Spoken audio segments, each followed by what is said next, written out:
The sky over downtown Seattle was streaked with heavy gray clouds, that made the world feel cold even before the rain touched the ground. Cars rushed past in a blur of lights.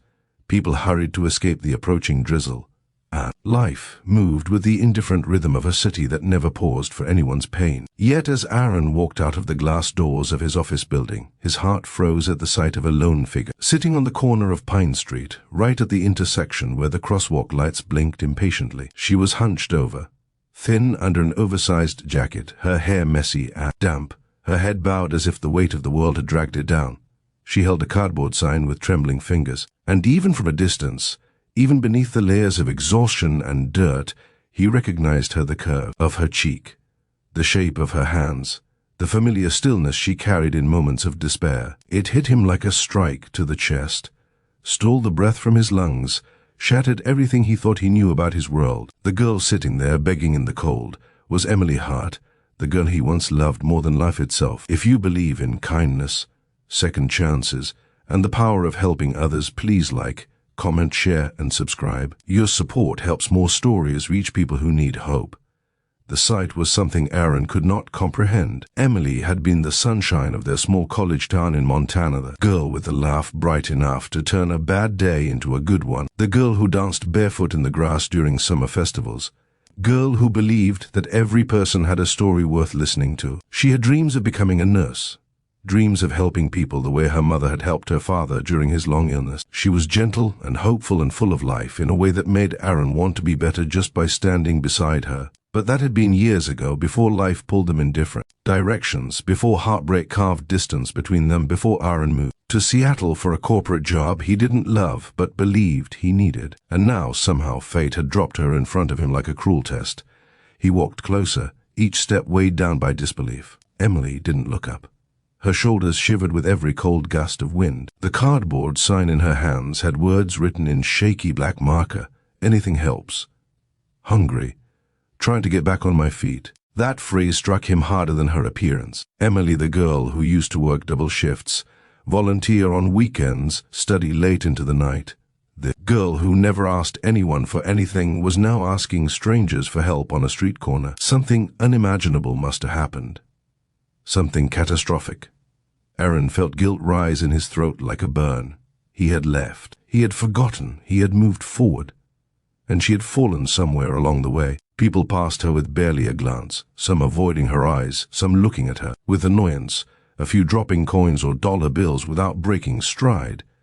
To them, she was just another homeless stranger. But to Aaron, she was the girl who had once held his hand on a rooftop and told him she believed he was meant for something extraordinary. She was the girl he'd let slip away because neither of them knew how to fight the battles waiting outside their small college bubble.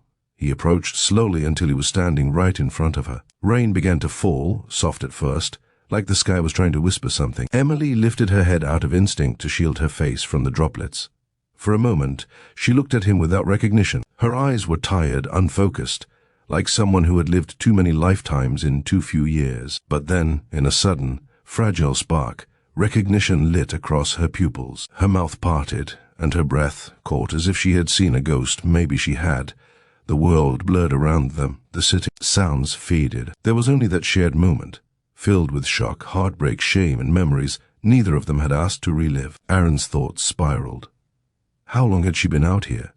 What had brought her to this point? Why hadn't anyone helped her? Why hadn't he been there when she needed someone? He wanted to ask everything at once, but he forced himself to breathe, forced himself to speak softly, carefully, afraid she would break if he said the wrong thing. The rain fell harder, soaking through her jacket, dripping into her hair, running down her cheeks in cold rivers. He knew he couldn't leave her out there another second. Whatever had happened, whatever story she carried now, she needed help desperately. He guided her into a nearby cafe, ignoring the looks from customers who judged her appearance. He bought her warm food, dry clothes from a pharmacy next door, and a room in a nearby motel for the night. Emily sat silently through most of it, as if she couldn't believe this was real or deserved. The warmth seemed to bring life back into her face little by little, and when she finally began to talk, her voice cracked like a brittle twig. She told him about the sudden car accident that had taken both her parents in the span of a single night, leaving her with grief heavy enough to drown her. She told him about the medical bills her father had accumulated, debts she had never expected to inherit,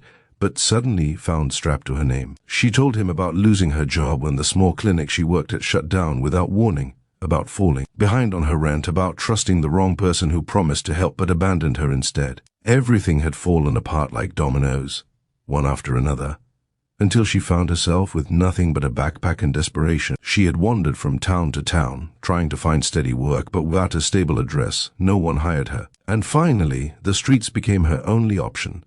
Aaron listened with an ache in his chest, so fierce it felt like his ribs might crack. He couldn't believe how much she had endured alone. He couldn't believe how easily she had slipped through the cracks of the world. This wasn't just a story of poverty, it was a story of loss, grief, betrayal, and the fragile ways life could overturn itself in an instant. He offered to help her rebuild, but Emily hesitated. She had changed. She was not the cheerful girl he once knew. She was ashamed, lost, uncertain of her worth. She didn't want to be someone's burden. She didn't want charity. Yet, as the days passed, staying in the motel he paid for, eating food he brought, slowly, carefully, she began to allow herself to breathe again. Aaron checked on her every morning before work, every evening after. He didn't push her to open up. He didn't ask for explanations she wasn't ready to give. Instead, he showed up steadily, reliably, like an anchor she never expected. Her transformation was not quick. Trauma rarely heals quickly. Some mornings she couldn't get out of bed. Some nights the memories of the car accident woke her in tears. But Aaron was there, reminding her she wasn't alone, reminding her that she mattered. Slowly, Emily began to rediscover small pieces of herself. She let him help her file applications for new jobs. She let him accompany her to a clinic to update her nursing certifications.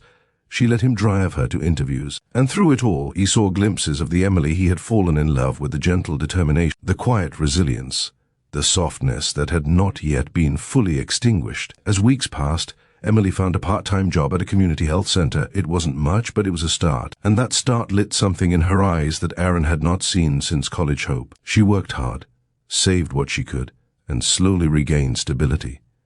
She moved from the motel into a small shared apartment. She bought simple clothes. She smiled more. The city that once swallowed her began to feel like a place she could breathe again. But the biggest change happened inside her. She began to believe she deserved a second chance. One evening, long after sunset, Emily sat across from Aaron at a small diner. The fluorescent lights hummed overhead, and outside, rain tapped against the windows in soft rhythmic patterns. She told him she never forgot him, even after their breakup. She told him she thought of him during her darkest nights, not out of regret, but out of gratitude for the kindness he had once given her. And she told him something else too, something that made Aaron feel like the world had shifted beneath his feet. She said that when she saw him standing above her on that cold Seattle street, she had felt two things at once: fear and relief. Fear that he would pity her. Relief that he had not forgotten her. Relief that someone who once loved her had witnessed her at her lowest and still reached out. Aaron realized then that helping her hadn't been an act of charity. It had been an act of love, quiet, steady, unwavering love that had never really disappeared. And Emily realized that receiving help didn't make her weak. It made her human. If this story touched your heart or reminded you of someone who deserves kindness, please like, comment, share, and subscribe. Your engagement helps these stories reach more people who need hope. Before the ending, please comment, "Everyone deserves a second chance." Months later, Emily stood not on a street corner, but in a bright hallway of the health center she now worked full-time at. Her hair was neat, her scrubs clean, her eyes clear. She had regained her footing in the world, rebuilt herself piece by piece, and found strength she never knew she had. And beside her, waiting for her shift to end with a quiet smile, was Aaron, no longer a memory from the past, but a part of her present and possibly, if life allowed, her future. The city still rushed around them. Life still carried its storms, but Emily no longer faced them alone, and Aaron no longer walked through life wondering what he had lost. They had both learned that love was not in grand declarations, but in showing up again and again, even when the world felt unbearably heavy. And all of it began because one man stopped long enough to see the truth behind a cardboard sign, and one woman found the courage to rise again when everything told her she couldn't. The end.